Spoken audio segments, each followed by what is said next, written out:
Bom dia, gente. Na aula passada, a aula de ontem, eu coloquei apenas um vídeo para vocês, né?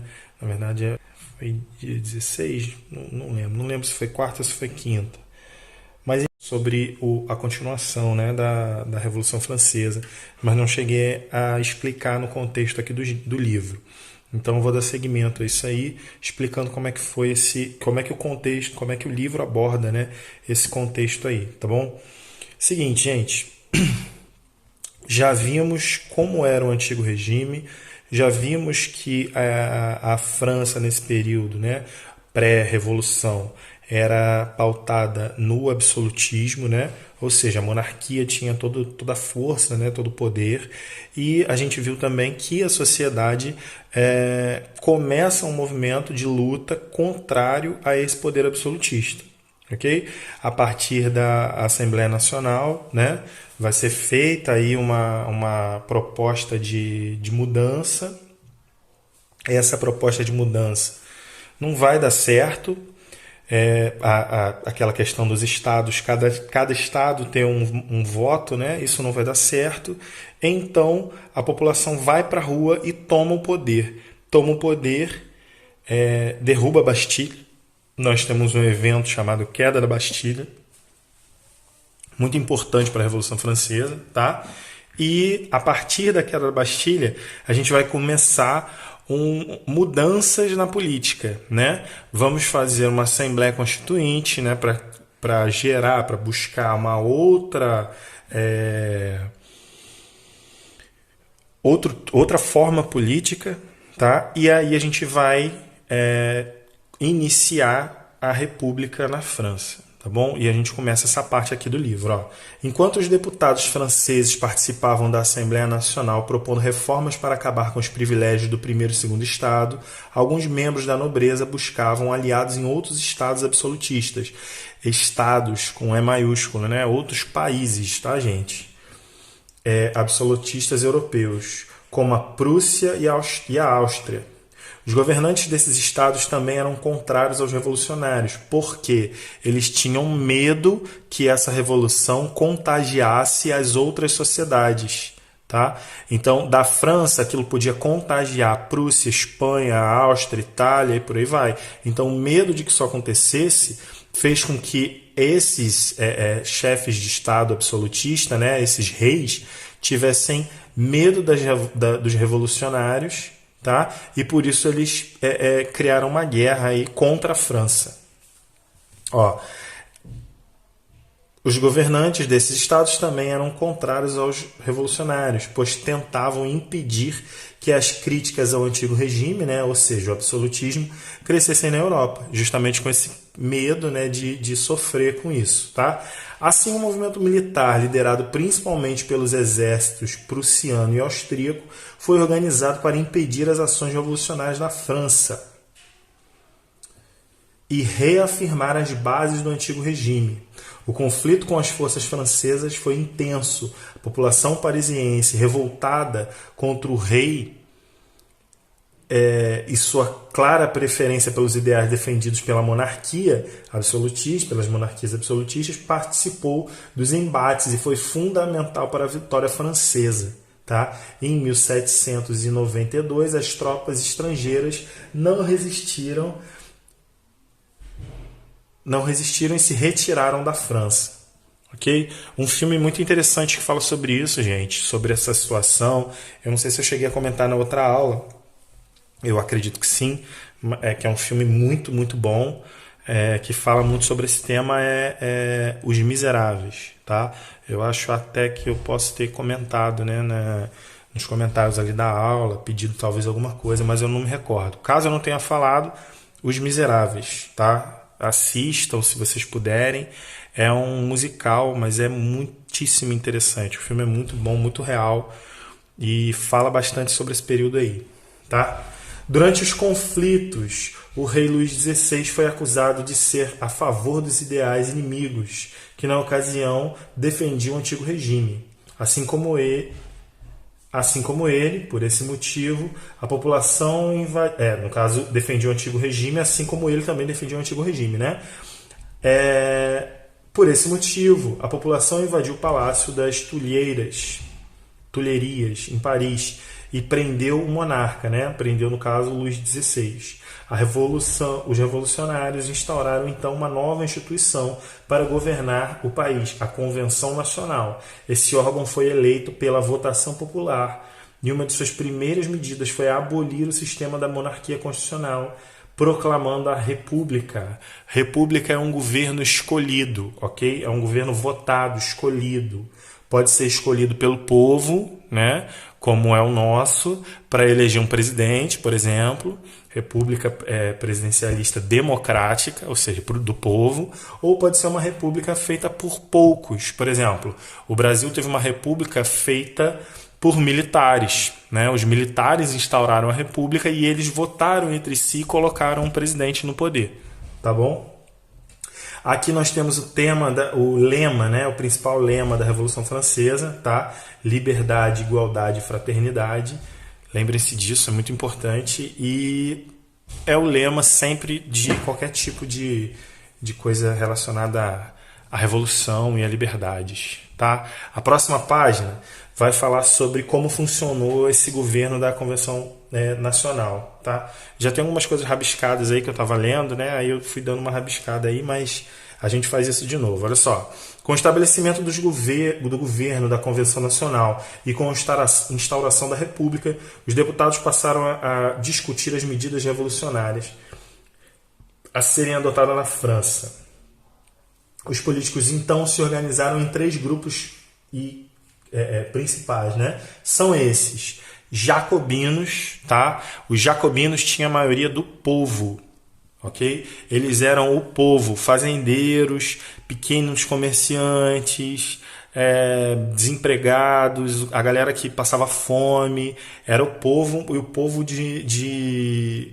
mais pobre da França, tá? Girondinos, burguesia, alta burguesia, tá? Grandes comerciantes, pessoas envolvidas já com dinheiro, por exemplo, banqueiros, né? Políticos, tá? Qual é a grande questão aqui? Eles não tinham sangue azul da nobreza, mas eles tinham dinheiro, ok? Esses aqui eram pobres, esses aqui tinham dinheiro, tá? E o último estado aqui, o último passo aqui, né? O último grupo é planície. A planície era um grupo meio misto, assim. Uma hora ficava do lado dos jacobinos, na outra hora ficava do lado dos girondinos, e por aí vai. Ia trocando de lado de acordo com a vontade, na verdade, de acordo com o que mais favorecesse esse grupo aí chamado planície, tá bom? Jacobinos, extremamente agressivos, tá? Às vezes, né, menos instruídos, menos educados, e girondinos, voltados para a questão da produção, voltados para a questão do crescimento econômico, tá? Então, é basicamente isso aí.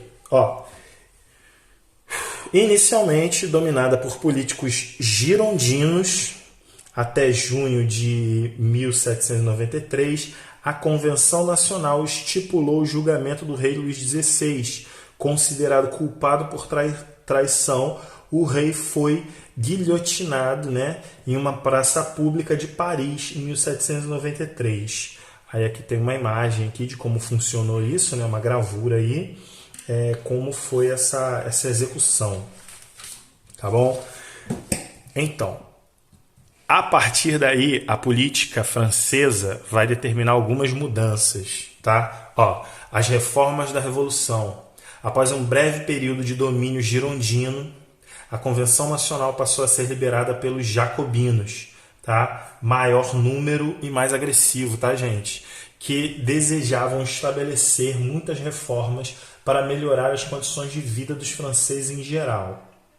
Durante o domínio jacobino, a Convenção adotou um caráter radical, de maneira que foram instituídas muitas mudanças na lei francesa em prol dos direitos dos cidadãos. Para implantar essas reformas, foi criado o Comitê de Salvação Pública. Algumas medidas foram adotadas pelo comitê nessa época foram Tá. Temos algumas medidas aí. Fim da escravidão, investimento em manufatura, né? O início dessas fábricas aí, né? Estabelecimento de um valor máximo para o preço de coisas básicas como pães e cereais, tá? Estabelecimento de agentes fiéis ao comitê para administrar províncias, adoção de um calendário vinculado à igreja, democratização da educação como responsabilidade do poder público, né? Como responsabilidade do Estado. Qual é a grande questão aí? Fim da escravidão nas colônias francesas, né? É uma coisa que favorece os pobres.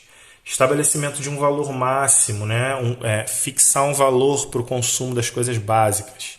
Arroz, pão, cereais, moradia, água, tá bom? E o último aqui, ó, educação para todos. Então, lógico que vocês vão perceber aqui nas ideias jacobinas um perfil de melhoria para o povo. Tá bom? Então vamos lá, ó. A gente vai continuar falando aqui, né? As mulheres na Revolução. Embora a Revolução tenha proposto muitas transformações sociais em prol da população, as mulheres não exerciam plenamente vários direitos que eram usufruídos pelos homens. Tá?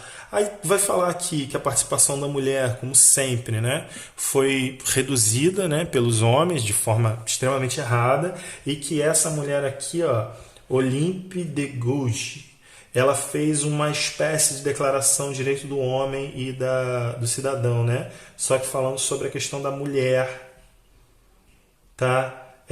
Pedindo, no caso, para a mulher lutar, né?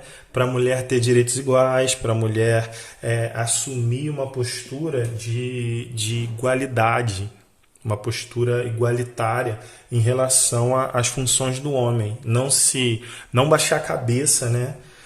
Para o que o homem comanda, vamos dizer assim, entre aspas, né? E ela pede, aqui, ó, e ela pede a ação das mulheres, ó. Quando deixeis vós de ser cegas, quando vocês começaram a ser cegas, né? E fala, ó, ela foi a primeira mulher a se lançar na área pública, né?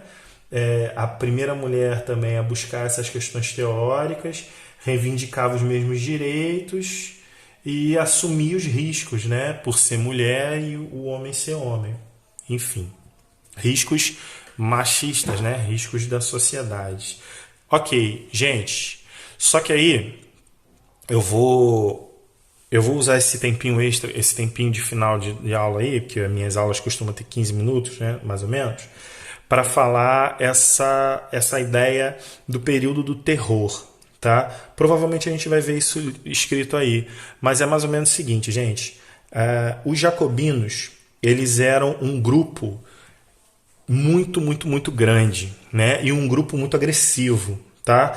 E como desde o começo, né, a gente viu que um grupo da nobreza saiu da França para buscar auxílio em outros países, então desde o começo existia essa possibilidade de uma invasão, de uma espionagem, de um medo, como era um grupo muito grande, mais uma vez eu repito, de que alguém ali tivesse sido vendido, né?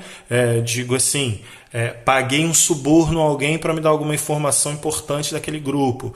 Então esse medo gerou nos jacobinos uma paranoia contra a traição, tá? Uma paranoia contra a traição. E nós vamos conhecer agora o que a gente vai chamar de período do terror, tá? Período do terror jacobino, que é um momento onde os jacobinos vão literalmente tocar o terror em Paris e na França toda, tá? Eles vão matar até o próprio grupo, né? Parte do próprio grupo, e a gente vai ver como é que isso aí vai se desenrolar agora no próximo vídeo. Ok? Valeu, gente!